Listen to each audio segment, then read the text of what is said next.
Hi friends, today I'm going to be reading to you The Reasons for Seasons by Gail Gibbons. So I have a question though. What do you think the reason for seasons is?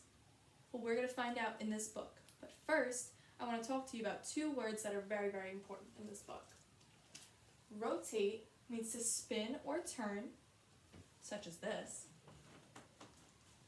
Rotation takes 24 hours or 1 day, and it causes both day and night. Revolve means to go around, so revolve goes like this,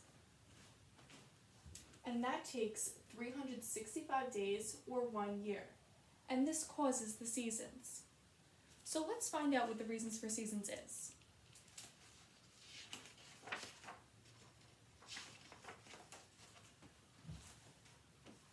Spring, summer, autumn, winter. These are the 4 seasons of the year.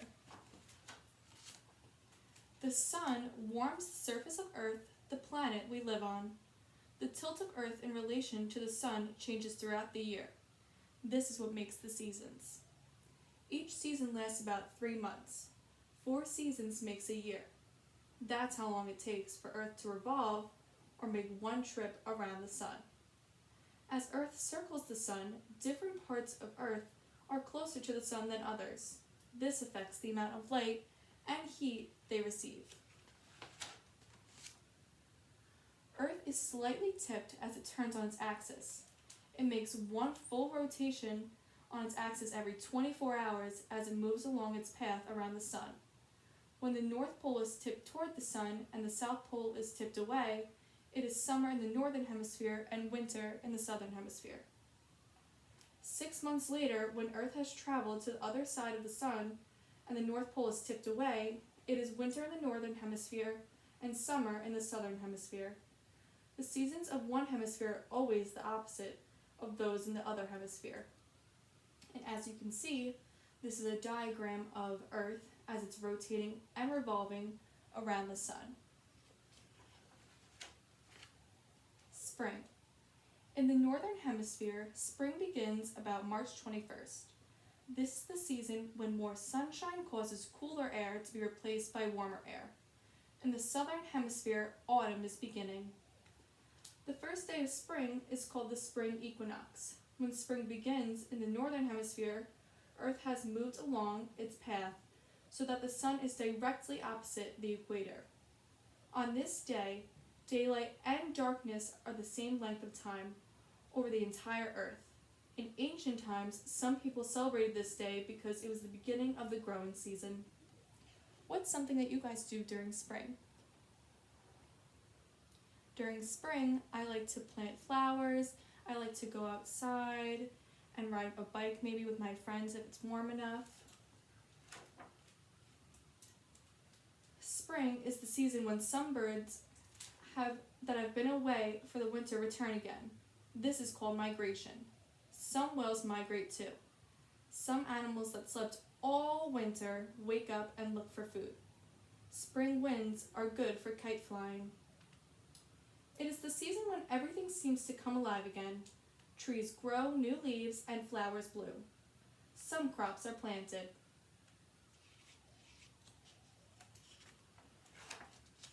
Summer. Slowly the days in the northern hemisphere become longer because that part of Earth is tilted more toward the sun. We see the sun higher in the sky, more direct sunlight reaches the ground for longer periods of time. Summer begins in the northern hemisphere about June 21st. The northern hemisphere is tilted toward the sun than at any time of the year. It is the warmest season. In the southern hemisphere, winter is beginning. The first day of summer is called the summer solstice. It is the longest day of the year. On this day, we see the midday sun at the highest point in the sky. The hottest days of summer take place after the summer solstice because Earth keeps absorbing more heat. Flowers and plants grow under the warm sun. Many animals are busy raising new families. As you can see, father and son are having a catch. This girl's playing in the grass, and there's some animals coming out with their new families. In the summertime, people have fun outdoors. They can go to a beach, swim in a lake, or read under the shade of a big tree full of large green leaves. During summer, daylight is long. We see the sun high in the sky. It might be still daylight at bedtime. The nights are shorter. Autumn. Autumn begins about September 21st in the northern hemisphere. It is the season when the air starts to get cooler. The leaves of some trees turn into beautiful colors and fall to the ground, which is why some people call this season fall. In the southern hemisphere, spring is beginning.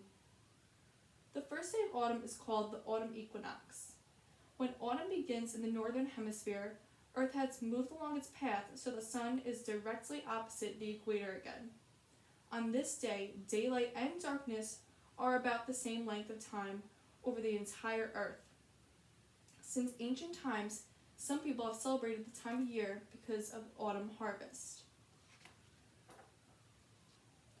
Some birds migrate to warmer climates. Animals prepare themselves for a long season to come. Children go back to school in many places. It is harvest season. Farmers gather crops.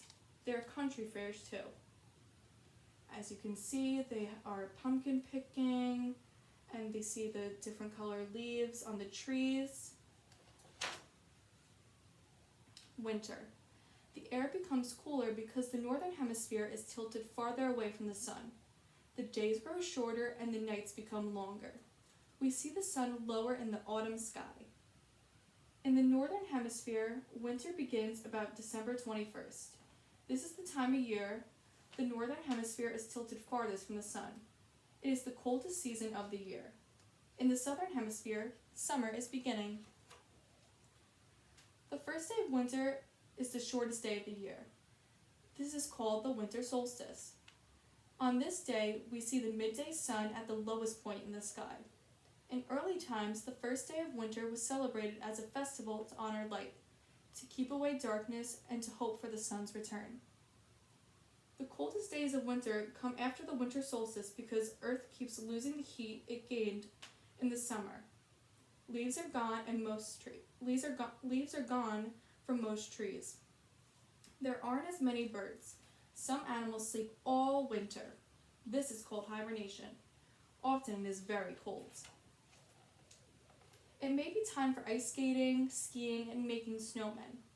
Some people wear winter coats, jackets, mittens, and hats. Sometimes it is nice to stay indoors. During winter, daylight is short and the nights are long. We see the sun in the low sky. Sometimes it is dark even before winter. Areas near the equator have little temperature change during the year. These places are hardly affected by the tilt of Earth. Instead, the seasons are marked by alternating rainy or dry periods, 2 rainy and 2 dry seasons each year. Each day at the equator, daylight and darkness are almost always equal. At the North Pole and the South Pole, it is always cold. When a pole is tilted far away from the sun, it is winter. During parts of the winter, the sun never appears over the horizon. It is always dark. When a pole is tilted closer to the sun, it is summer. At times, it is always light. Spring, summer, autumn, winter. Year after year, the seasons repeat themselves. Earth and its many relationships to the sun are the reasons for the seasons. The end.